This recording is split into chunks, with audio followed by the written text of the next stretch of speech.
அருட்பெரும் ஜோதி அருட்பெரும் ஜோதி தனிப்பெரும் கருணை அருட்பெரும் ஜோதி எல்லா உயிர்களும் இன்புற்று வாழ்க வள்ளல் மலரடி வாழ்க வாழ்க.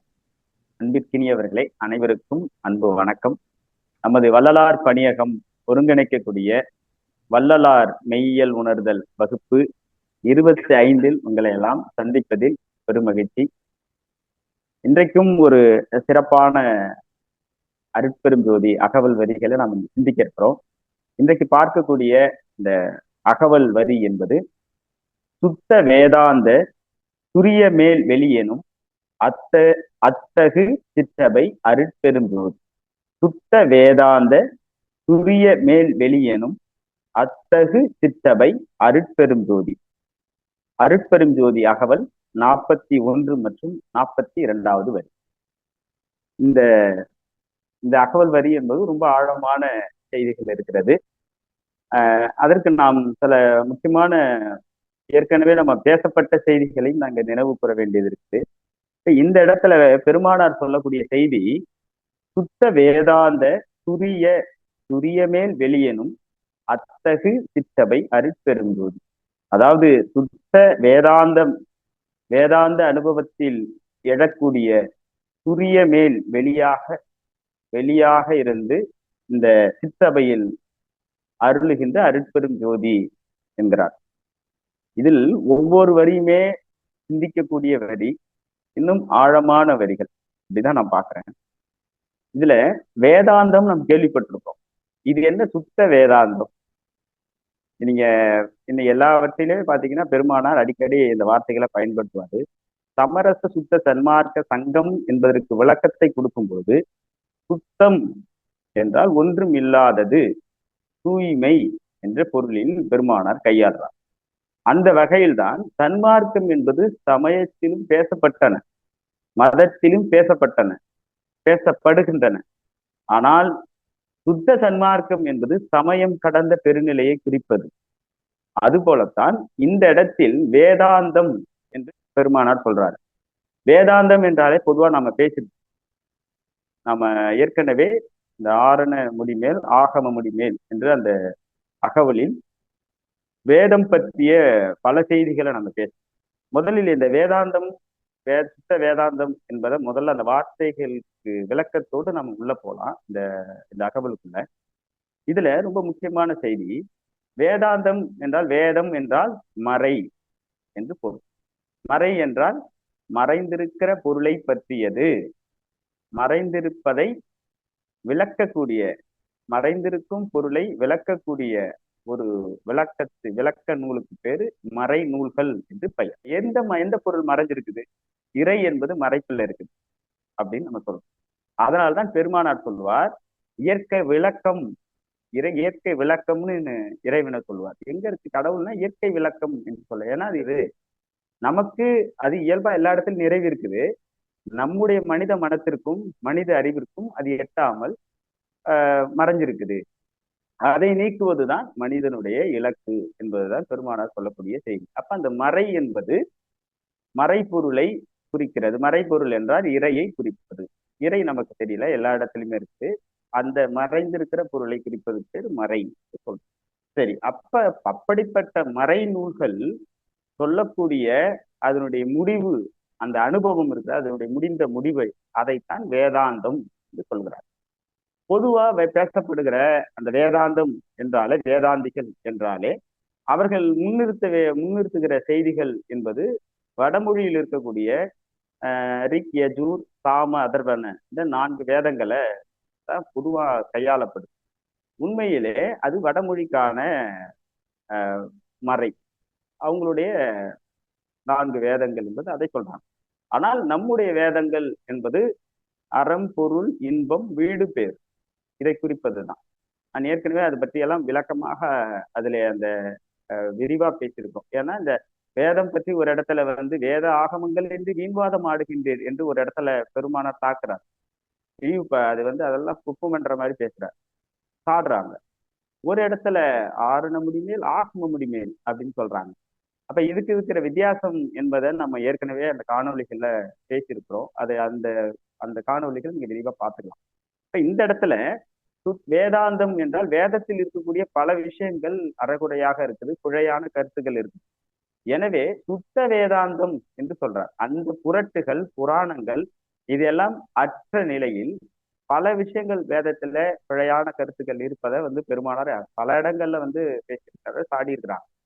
அப்படி அதையெல்லாம் நீக்கிவிட்டு உண்மையான மெய்ப்பொருளை, அதனாலதான் பெருமானார் சொல்வார், சமயத்திலும் மதங்களிலும் பல்வேறு கருத்துக்களிலும் உண்மையை குறியீடாகத்தான் சொன்னார்களே தவிர உண்மையை வெளிப்படையாக அறிவிக்கவில்லை என்றுதான் பெருமானார் குற்றம் சாட்டுறார்.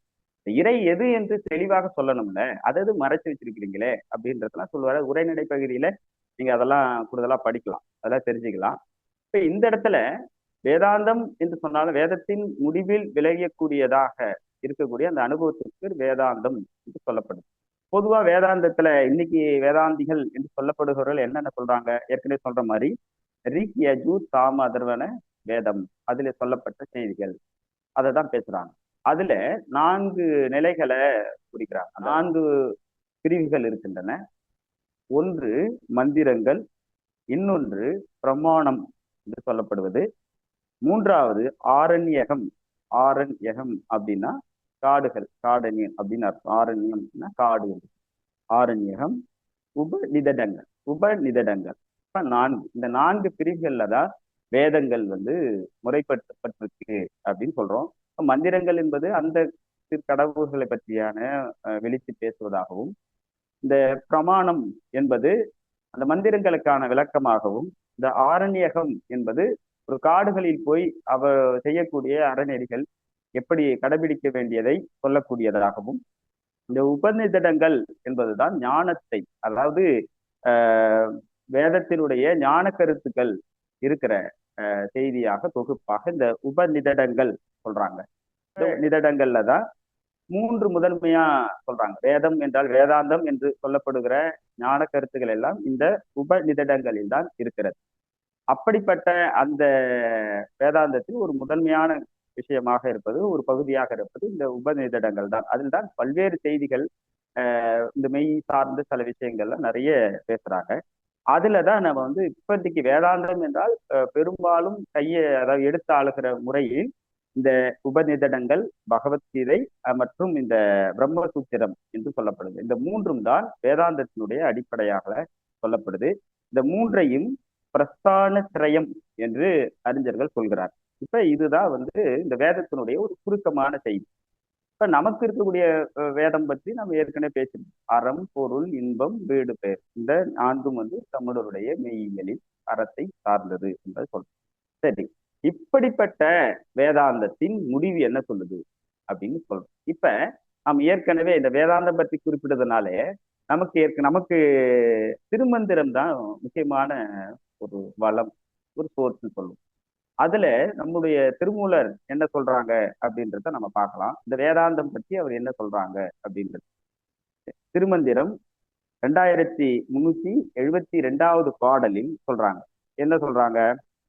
தானான வேதாந்தம் தான் நின்றும் சித்தாந்தம் ஆன துரியத்து அணுவன் தன்னை கண்டு தேனார் பராபரம் தேர் சிவயோகமாய் ஆனா மலம் அற்று அறிஞ்சித்து ஆதலே அப்படின்னு சொல்றாங்க. இது என்னன்னா, தானான வேதம், வேதத்தினுடைய முதன்மையான கோட்பாடுகளில் முதன்மையான சாரம் என்பது நானே பிரம்மம், நானே கடவுள் அப்படின்றது தான் அதோடைய செய்தி. நம்ம ஏற்கனவே நம்ம பார்த்திருக்கோம். ஆதிசங்கரது இந்த அத்வைதம் என்ற கோட்பாட்டின் அடிப்படையில நாம நிறைய அதை பற்றி பேசியிருக்கோம். எனவே பிரம்மம் என்பது நானே, நான் தான், அப்படிதான், அதுதான் நான் தான் இறை என்பதுதான். சித்தாந்தத்தில் என்ன சொல்லப்படுது? உயிர் இறையாக மாறுது, சிவமாக மாறுது, சிவத்திலே ஐக்கியமாகுது, சிவமாகுதல், இந்த உயிர் சிவமாகுது. இது இப்ப இந்த 2 முடிவும் என்பது ஒன்றை நோக்கி போகிறது என்பதுதான் இதிலே சொல்லக்கூடிய செய்தியாக. என்ன சொல்றாரு? ஒரு உயிர் துரியாதீத நிலை என்ற ஒரு நிலையை எட்டி தன்னுடைய மலத்தை நீக்குவதுதான் இந்த வேதாந்தம் சித்தாந்தத்தினுடைய இலக்கு, அதுதான் இதனுடைய முடிவு என்று திருமந்திரத்தில் திருமூலர் மிக சிறப்பாக இந்த வார்த்தைகளை கையாளுறாங்க. அப்ப நமக்கு அது புரியுது. இப்ப இப்படி சொல்லக்கூடிய திருமூலர் நீங்க சொல்லலாம், எப்படி ஒரே இலக்கை நோக்கி போக முடியும்?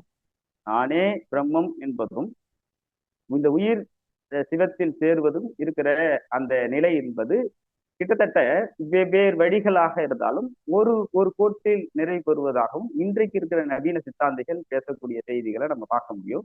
பெருமானாரும் சொல்றார், சித்தாந்தத்திற்கும் வேதாந்தத்திற்கும் ஒரு இடத்தில் ஒரு புள்ளியில் ஏதோ ஒரு கட்டத்தில் அது சமரசமாக இருக்கும். அதுதான் இந்த சுத்த சித்தாந்தம் என்று ஒரு இடத்துல சொல்றாங்க.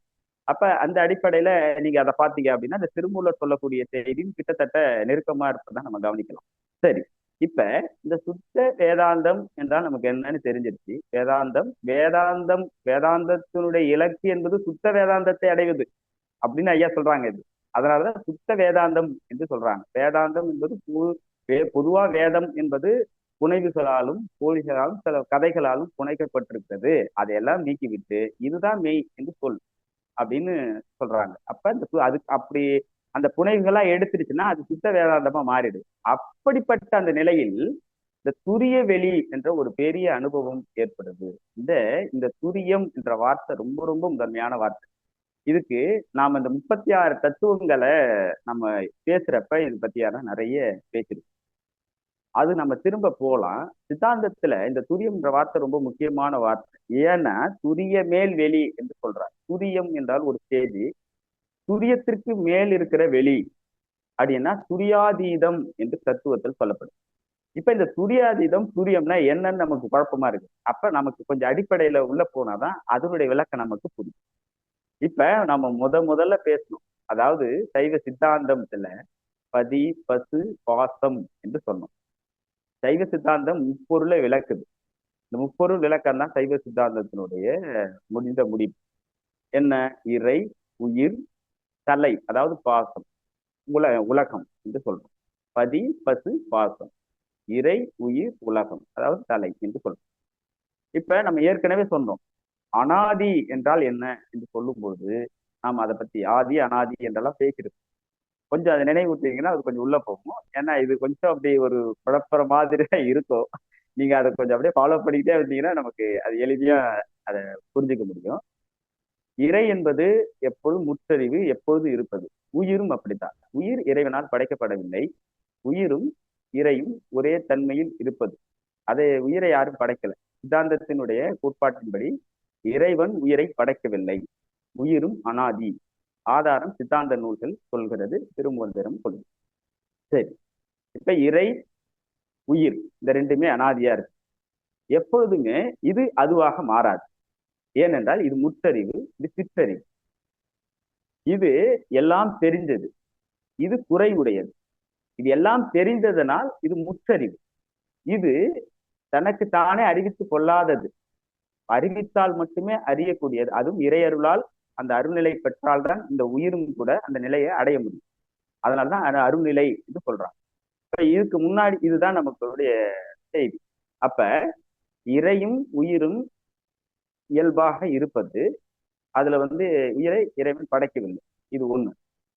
இதுல இது ஏன் இப்படி இருக்குது அப்படின்றதுல நான் ஏற்கனவே அதை பதில் சொல்லியிருக்கேன். இது பாசம் என்ற தலையில அந்த மூலத்துல இருக்குது, கட்டப்பட்டிருக்கிறது. தலைன்னு சொல்லுவாங்க. பாசம் தான் தலை, உலகம் என்பது. அப்ப இந்த ஆணவ இருள் அது இருக்குது. அந்த இது எப்ப போனது அப்படின்னா அதுதான் அனாதி என்று சொல்லுவாங்க. அந்த வார்த்தை அனாதி. அதுக்கு அனாதினா தொடக்க முடியல. அது எப்போப்பா அப்படின்ற சித்தாந்திகள் சொல்லக்கூடிய வார்த்தை ரொம்ப முக்கியமான. அது அனாதி. அது எப்ப சேர்ந்தது? இந்த மலத்தோட தானவம் கண்மம் மாயை இது எங்க சேர்ந்தது, எப்ப சேர்ந்தது அப்படின்றதுலாம் தெரியாது. ஏன்னா அது அனாதி. அப்படியே அது எப்பவே அதுக்குள்ளேதான் இருக்குது அப்படின்றது நம்ம சொன்னோம். அது ஏற்கனவே நம்ம இதுல குழப்பம் இருந்துச்சுன்னா அந்த பதி பசு பாசம் என்பதை நம்ம விரிவா அந்த ஒரு விளக்கத்தை சொல்லியிருக்கோம். ஏன் சொல்ல வரேன்னா அந்த துரியம் என்ற அந்த சொல்லுக்கான பொருள் இதுக்குள்ளதான் இருக்கு. அதுக்காக சொல்ல வரேன். அப்ப ஒரு உயிர் அந்த இருள்ல மாட்டிக்கிச்சு. அப்படி இருக்கக்கூடிய அதுக்கு பேரு கேவல நிலை என்று ஏற்கனவே நம்ம பார்த்திருக்கோம். இப்ப உங்களுக்கு தெரியும் இந்த கேவல நிலை என்றால் அந்த ஆணவ இருட்டில் அந்த உயிர் அமிழ்ந்து கிடக்கிற அந்த நிலைக்கு பேரு கேவல நிலை என்று நம்ம பேசுறோம். இப்ப இந்த நிலையில ஒரு உயிர் அந்த இருட்டில் இருந்து தன்னை வெளிப்படுத்திக்கிட்டு மேல வரணும். அப்ப அதுக்குதான் தத்துவங்கள் பிறந்ததெல்லாம் நம்ம பேசிருக்கோம். வெளியே வரணும். அந்த ஸ்டேஜுக்கு பேரு ஒரு ஆணவ இருட்டுல இருக்கிற அந்த உயிர் இருக்கிற நிலை. அது முயற்சிக்கிற நிலை. ஐயோ நான் மாட்டிக்கிட்டேன்னா நான் வெளியில வரணுமே அப்படின்னு முயற்சிக்கிற நிலை. அப்படி விழிப்பு வந்ததுக்கு பிறகு அது எடுக்கக்கூடிய கடைசி நிலை, அப்பா நான் தெளிஞ்சிட்டேன், இந்த ஆணவம் கண்மம் மாயை இது எல்லாம் அற்று நான் இறையை அடைஞ்சிட்டேன். இப்ப 3 நிலை இருக்கு. ஒண்ணு இருளில் அமிழ்ந்திருப்பது ஆணவ மலம்னு தத்துவத்துல பேசப்படுது. ரெண்டாவது இந்த தெரிஞ்சிருச்சு. அப்ப இறைவன் என்ன சொல்றான்னா, இந்த உயிர் அவஸ்தைப்படுது, ஆணவத்தை அறியாமையில கிடக்குது. அப்ப அதை நம்ம மீட்கணும். என்ன செய்யணும்னா, கண்ம மாயை என்ற ஒரு வித்தை அவருக்கு அதை பொறுத்துறாரு. அதிலிருந்து நீ கொஞ்சம் கொஞ்சமா அடிபட்டு அடிபட்டு அடிபட்டு அடிபட்டு அதுல உணர்ந்து உணர்ந்து உணர்ந்து உணர்ந்து நீ மேல வந்து அப்படிதான். அப்ப அதனாலதான் ஏன் இந்த உயிர் இப்படி இருக்குதுன்னா, ஆணவம் கண்மம் மாயை என்று சொல்றாங்க. இதுதான் அந்த ஸ்டேஜ். இத தத்துவத்தில் அவத்தை என்று பெயர். இந்த வார்த்தை ரொம்ப முக்கியமான வார்த்தை. ஒரு பிறப்பெடுத்த ஒரு உயிர் அது இந்த பூமியில் வாழக்கூடிய இந்த நிலையில் அது என்னென்ன மாதிரி அவஸ்தைகளை அது அவஸ்தைகளை செயல்படுது, எப்படி வாழுது, எப்படி அது இறைநிலையை அடைவது, இந்த ஸ்டேஜ் அந்த அந்த நிலைகளை குறிப்பதுதான் இந்த அவத்தை என்று பெயர் அதுக்கு. அதாவது ஒரு ஒரு உயிர் இருட்டுல இருக்கிறது அறியாமையில கடக்கிறது ஒரு ஸ்டேஜ். விழிச்சுக்கிட்டு துன்பத்துல உணர்றது ஒரு ஸ்டேஜ். அடுத்தது இதெல்லாம் தெளிஞ்சு மலமற்ற நிலையில் இறைவனோடு ஐக்கியமாவது என்பது 3 நிலை. இந்த நிலைகளை தான் இந்த இந்த இந்த ப்ராசஸ் சொல்றோம்ல, இந்த ப்ராசஸ்க்கு பேரு சித்தாந்தத்துல 3 வகையா பிரிக்கிறான். முதல் அறியாமலே கிடக்கக்கூடிய அந்த நிலைக்கு பெயர் கேவல அவத்தை என்று சொல்றாங்க. 2வது நிலை, அதாவது அது தெரிஞ்சிச்சு, பிறப்பெடுத்துச்சு. மாணிக்க வாசகர் சொல்லுது மாதிரி புல்லாய் புழுவாய் அப்படின்னு மரமாகி அப்படின்லாம் வருதுல்ல, அந்த பிறப்பு பத்தி சொல்றாங்க. அது ஒரு பரிணாம வளர்ச்சி பத்தி சொல்றப்ப அதெல்லாம் சொல்லுவாங்க. அந்த ஸ்டேஜ் ஒண்ணு ஒண்ணா அந்த அந்த அந்த மூல உயிர் நமக்கு ஒவ்வொரு பிறப்பு எடுத்து எடுத்து எடுத்து எடுத்து மேலே எழுந்து வரக்கூடிய நிலைக்கு பேர் தான் சகல அவஸ்தை என்று சித்தாந்தத்தில் சொல்லப்படுது. அப்ப 3வது நிலை சுத்த அவஸ்தை என்று பெயர். சுத்த அவஸ்தை என்றால் இந்த இறைநிலையை அடைவது, இந்த மலமற்ற அந்த இறையை அடைவது. அப்ப 3 நமக்கு புரிஞ்சிருச்சு. கேவல அவஸ்தை, சகல அவஸ்தை, சுத்த அவஸ்தை. கேவல அவஸ்தை என்பது ஒரு உயிர் ஆணவத்தில் அமிழ்ந்திருக்கிற நிலை, அறியாமல் இருக்கிற நிலை. 2வது சகல அவத்தை என்றால், சகல அவத்தை என்பது ஒரு பிறப்பெடுத்து அந்த பிறப்புள்ளே அதிலே இன்ப துன்பங்களை அனுபவிக்கிற அந்த நிலைக்கு பேரு சகல அவத்தை என்று பெயர். அடுத்தது சுத்த அவத்தை என்பது இந்த மலத்தை எல்லாம் ஆணவம் கண்மம் மாயை இதெல்லாம் நீக்கிவிட்டு புதிய இறைவனை அடைவதற்குரிய நிலை, அதாவது இது பேர் அருள்நிலை என்று கூட சொல்கிறார்கள். எனவே இந்த 3 அவத்தைகளை இருக்கு. இப்ப இந்த 3 அவத்தைக்குள்ள 5 பிரிவு இருக்கு. ரொம்ப முக்கியம். இது ஒரு 5 இதுக்குள்ள 5 பிரிவுகளை சொல்றாங்க. இப்ப ஒரு உயிர் இந்த உடம்பு எடுத்து அது என்ன என்ன எடுத்ததுக்கு பிறகு 5 அவஸ்தைகளை அது கட்டாயம் அதை அனுபவிச்சு ஆகணும். அந்த என்ன நிலை என்று சொல்லும் போது முதல் நிலை சாக்கிரம் என்று பெயர். சாக்கிரம் என்பது முதல் நிலை. 2வது சொப்பனம், 3வது நிலை சுருத்தி, 4வது நிலை துரியம், 5வது நிலை துரியாதீதம். இந்த 5 நிலைகளை ஒரு உயிர் அடைந்தாகும். இது பேர் அவத்தை என்று பெயர். இது ஒரு முக்கியமான அவத்தை. இது மேல சொன்ன கேவல அவத்தை, சகல அவத்தை, சுத்த அவத்தை என்பதெல்லாம் பிரிவுகள். இதுதான் அவஸ்தை என்ன அப்படின்னு சொல்லக்கூடியது. தமிழில் மிக சிறப்பாக சித்தாந்திகள் சொல்லுறாங்க. என்ன? இந்த சாக்கிரம் என்றால், சாக்கிரம் என்றால் நனவு என்று பெயர். நனவு என்றால் விழிப்பு நிலை என்று பொருள். 2வது சொப்பனம், சொப்பனம் என்றால் கனவு என்று பெயர், கனவு நிலை என்று பெயர். 3வது சுழுத்தி என்றால் உறக்கம். 4வது நிலை துரியம். இன்னைக்கு நான் பேசுகிறோமே இந்த இந்த இதில் வரக்கூடிய இந்த சொல்லுக்கு தான் இவ்வளவு விளக்கம் சொன்னது. துரிய மேல் என்று ஒரு வார்த்தை வருதுல, இப்ப இந்த சுத்த வேதாந்த துரிய மேல் வெளியேனும் என்று சொல்ல முடியாது. துரியம்ன்றது எங்க வருதுன்னா இங்கதான் வருது. இது எதுல வருது? அவஸ்தையில வருது. ஒரு உயிர் உடம்பெடுத்த ஒரு உயிர் அடையக்கூடிய 5 நிலைகள்ல துரியம் என்பது முக்கியமானது. அந்த துரியம் என்பது தமிழில் பேருறக்கம் என்று பெயர். பேருறக்கம், துரியம் என்றால் பேருறக்கம் என்பது. 5வது நிலை துரியாதீதம், அதுக்கு பேரு உயிர் மடங்கள் என்று பெயர். துரியாதீதம் உயிர் படங்கள் என்று சொல்றாங்க. தத்துவத்தில் தடக்க இலக்கணம் அப்படின்னு சொல்றாங்க. அதாவது ஒரு உயிர் என்றால் இதெல்லாம் இருக்கும் அப்படின்னு சொல்றாங்க. இப்ப இது ஒரு முக்கியமான, ரொம்ப முக்கியமான செய்திக்கு வந்துடும். இப்ப இந்த 5 நிலைகள் தான் இந்த துரியம் என்ற நிலை வருது. ஏற்கனவே நம்ம சொல்லியிருக்கிறோம், இந்த சாக்கிரம், அதாவது இந்த விழிப்பு நிலை என்பது 35வது தத்துவம் செயல்படக்கூடிய நிலைக்கு பேர் தான் இந்த சாக்கிரம். அதாவது இந்த விழிப்பு நிலையில் ஒரு உயிர் விழிப்பு நிலை அடைகிற ஒராக இருக்கிறது. இரண்டாவது சொப்பனம், அதாவது கனவு நிலை. இந்த இடத்தில் ஒரு உயிர் 25வது தத்துவ நிலையில் இருக்கிறது. இந்த நிலை சொப்பன நிலை, கனவு நிலையில இருக்கு அப்படின்னா அது 25வது நிலையில் இருக்குது அப்படின்னு நமக்கு பொருள். இதுல அடுத்தது சுருதி அப்படின்னா உறக்க நிலை என்று சொல்றாங்க. இது ஒவ்வொரு உறுப்பையும் சொல்றாங்க. இது பெரிய ஆச்சரியமா இருக்கு. சாக்கிரம் என்பது, அதாவது இந்த விழிப்பு நிலையில் எந்த இடம் இருக்குது, எந்த இடத்துல அந்த உயிர் செயல்படும்னா, அங்க பாருங்க, இதுதான் மூல புருவ நட்டு, புருவ மத்தியில தான் இந்த சாக்கிரம் விழிப்பு நிலை செயல்படுகிற இடம். இதுதான் சொப்பனம், கனவு நிலை. கனவு நிலை செயல்படுகிற இடம் இந்த இடம், கழுத்து, கழுத்து பகுதியில உயிர் செயல்படக்கூடிய செய்தியாக இருக்குது. அடுத்தது சுருத்தி. சுருத்தி என்றால் இதய பகுதி. இதய பகுதியில் அந்த நிலையில் உயிர் அதாவது உயிர் என்பது ஒரு இடத்துல, இப்ப நாம துரியாதீதம் என்பது அது இந்த மூல ஆற்றலை, உயிராற்றலை மேலே எடுத்து கீழே இழக்கிற முறைக்கு பேர். இதெல்லாம் யோகத்துல ஒரு முக்கியமான செய்தியாகவும் நம்ம சொல்லப்படுது. இன்னைக்கு பல செய்திகளை நம்ம பார்க்கலாம். துரியம் என்பது பேருறக்க நிலை என்று தமிழ் படுத்துறாங்க. தமிழ்ல சொல்லக்கூடியது பேருறக்க நிலை. அந்த பேருறக்க நிலை எங்க இருக்குன்னா, நம்முடைய நாபி என்று சொல்றோம்ல, உந்தின், அதாவது இந்த தொப்புள் பகுதியில குறிக்கும். அதுக்கு அடுத்தது துரியாதீதம் என்ற நிலை எப்ப வருது அப்படின்னா, அதாவது உயிரடக்க நிலை, உயிர் அடங்குகிற நிலை எங்க வருது எங்கன்றா மூலாதாரத்தில், நம்முடைய மூலாதாரத்தில் இருக்கக்கூடிய விஷயமா இருக்கு. இப்ப இதை ஏறி இறக்குறது ஒரு விஷயமா அப்படின்னு சொல்றோம். ஏற்கனவே நம்ம சொன்னோம், இந்த 3 பிரிவுகள் இருக்கு. கேவல அவத்தை, சகல அவத்தை, சுத்த அவத்தை. இந்த 3லும் இந்த 5 செயல்படும்.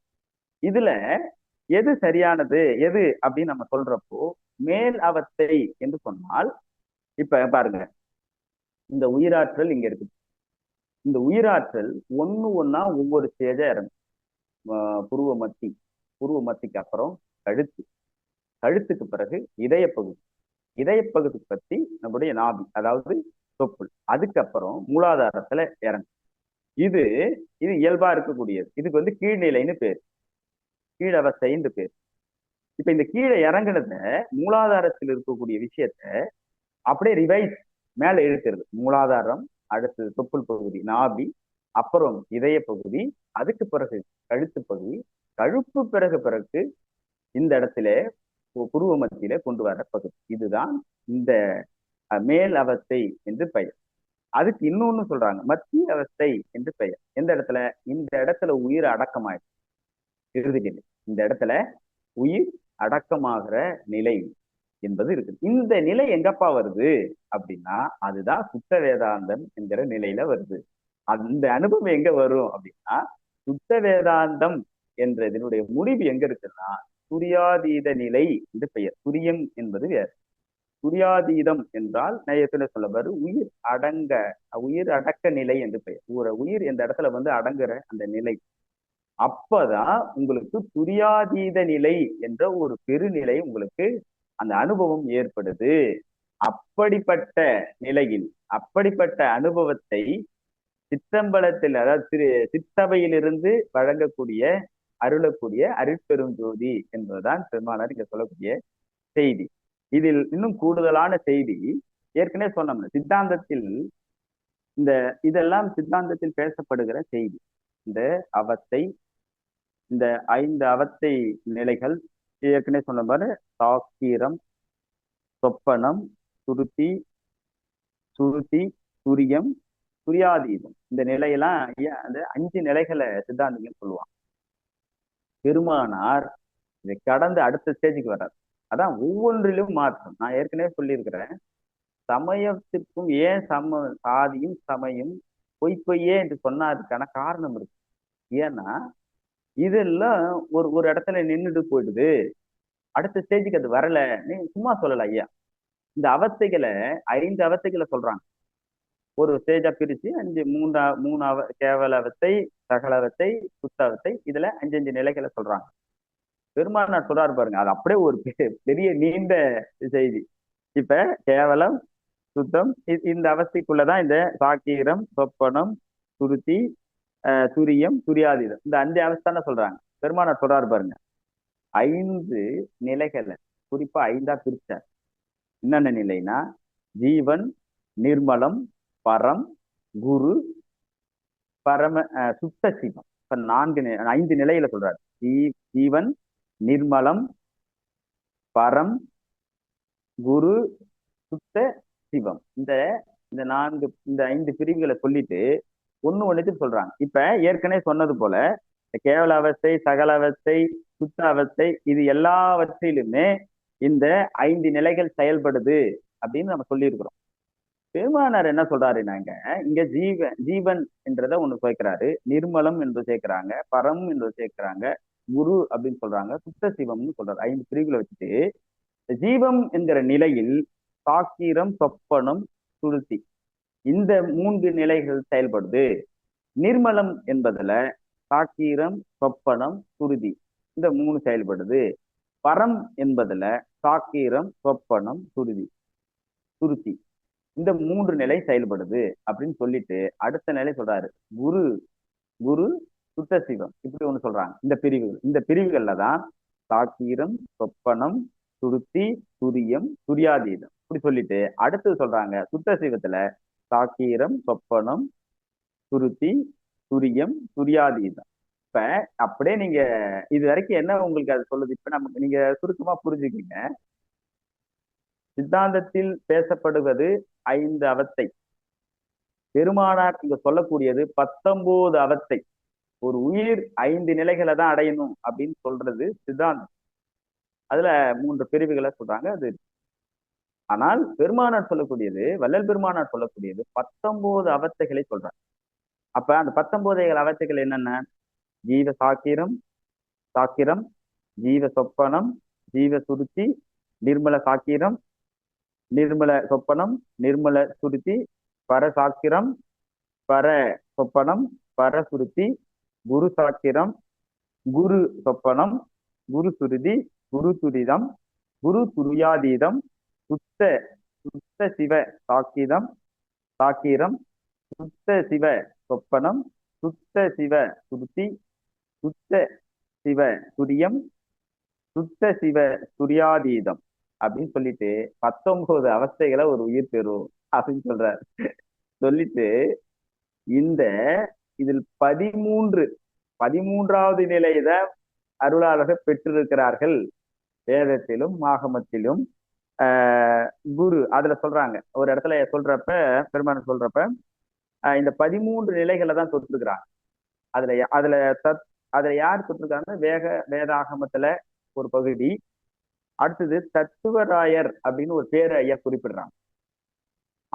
அவரும் அது போன்ற அருளாளர்களும் இந்த அனுபவத்தை பெற்றிருக்கிறாங்க அப்படின்னு சொல்றாங்க. இப்ப நீங்க அப்படியே திரும்ப ரிவைஸ் வாங்க.